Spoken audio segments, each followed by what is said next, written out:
Hello everyone, welcome to Excel Engineering Education. In this video, we will discuss about conjugate beam method. Whenever we want to calculate a slope and deflection of a beam using conjugate beam method, there are two theorems.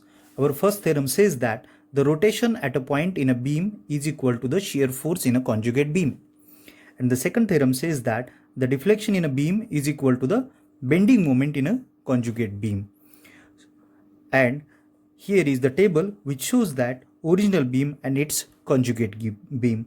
Whenever a simply supported beam will be a simply supported in a conjugate condition, hinge will be hinge, roller will be roller, but fixed end will be free end and free end will be the fixed end. Similarly, whenever there is overhang beam, then free end will be the fixed end and a simply supported beam will be a hinge one. So beam will be look like this. Let us solve some problem using this theorem. Whenever we want to solve the problem, but first we need to think about rotation and a deflection. But rotation is nothing but a slope, and in a moment area method we calculated slope is nothing but area of m upon EI diagram. And in a second theorem, deflection, in a moment area method we calculated deflection is nothing but area of m upon EI diagram multiplied by its CG. So using that concept, let us solve one problem which is nothing but a cantilever beam having a point load 30 kilonewton. Calculate the slope and deflection at its free end. Let us consider E is equal to 2.1 into 10 raised to 5 megapascal and I, that is nothing but moment of inertia, is equal to 117.7 into 10 raised to 6 mm raised to 4th. Here, whenever we want to calculate m upon EI diagram, therefore moment is nothing but m is equal to 30 into 4. So it will be 120. Therefore it will be 120 upon EI. This is point A, this is point C, and this is point B. This is the m upon EI diagram. Now we have to convert this beam into the conjugate beam. Free end will be the fixed and fixed will be the free. So it will be look like this. Then a shear force is nothing but a rotation and the bending moment is nothing but the deflection. So we want to calculate. Let us calculate deflection first. Rotation. For that rotation, summation of f of y is equal to 0. That is nothing but RB is equal to area of this m upon EI diagram. That is nothing but 1/2 base, which is 4 multiplied by height 120 upon EI. So this is nothing but the 240 upon EI kilonewton meter square. This is called as a slope. Next, we want to calculate bending moment. Whenever we want to calculate a bending moment, so moment at P is equal to area of m upon EI diagram, 1/2 4 into 120 divided by EI multiplied by its CG. Here the CG will be nothing but 4. For this base it will be B by 3, 2B by 3. So it will be 2B by 3, that is nothing but 2/3 of 4, 2/3 of 4 plus this 2, because we want deflection at its end.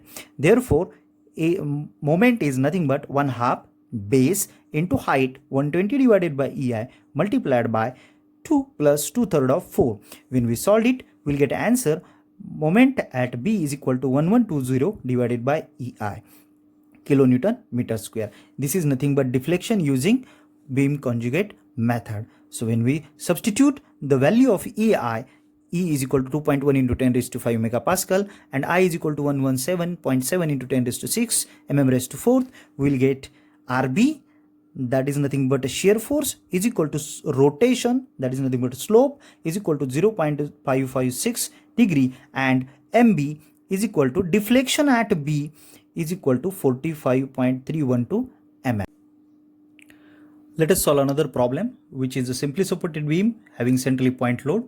We want to calculate slope at its end and deflection at C using beam conjugate method. Whenever we want to solve it, let us calculate the reaction first. Let us draw this beam again. This is point A, this is point B. Let us consider this point as a C, load is W, length is L by 2 and this length is also a L by 2. So we already know that RA is equal to RB is equal to W by 2, and the moment at C is equal to W by 2 multiplied L by 2, that is nothing but WL by 4. So let us draw a M upon EI diagram for this particular beam. It will be like this. This is W L by 4, this is L by 2 and L by 2. So the total load on the conjugate beam can be calculated as area of bending moment diagram. Therefore, total load on conjugate beam is equal to area of load diagram. That is nothing but 1/2 into L into WL by 4 EI. That is nothing but WL square by 8 EI. This is the total load on a conjugate beam. But we already know that a simply supported beam will be itself a simply supported in a conjugate beam. Therefore, reaction at its support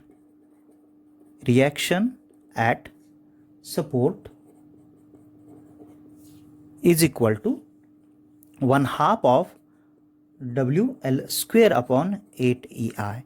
That is nothing but WL square upon 16 EI. This is nothing but a reaction at support, which is nothing but a shear force, and that is nothing but a slope. Therefore, slope at support is equal to WL square upon 16 EI. Now we want to calculate a deflection. Therefore, deflection at C is equal to bending moment at C. Therefore, bending moment at C is equal to WL square upon 16 EI. This is the reaction at a support multiplied by its half, because we want to calculate deflection at C, minus WL square upon 16 EI into its CG, that is nothing but 1/3 into L by 2. When we solve it, we will get answer as WL cube upon 48 EI. This is nothing but a deflection of a simply supported beam having centrally point load. We can say this is a deflection at C. So using a beam conjugate method, we can calculate slope and deflection for different beam. Thank you for watching. Kindly like, share and subscribe Excel Engineering Education.